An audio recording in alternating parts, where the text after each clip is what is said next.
Tell me why ke ngoku ndiqhubeka nale kwi-step 7 ngoku qhubeka no-previous video apho uzawugqibela ngayidress kuba uyayazi uba ndanditoyitoya gqithi ngedress.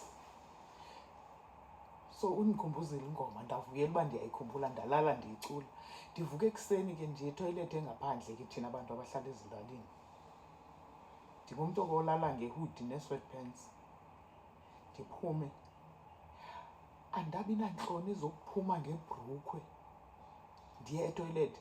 Mamela, apha ekhaya awuvelanga ndawo, akukho mntu okubonayo ekuseni xa uye etoyilethi. Kodwa iintloni ezandiphatha anda-andastenda uba kwenzeka ntoni. Azange ndiphinde ndikwazi ukuphumela phandle ngebhrukhwe. Ndiqonda uba ndiyiyeke olo hlobo.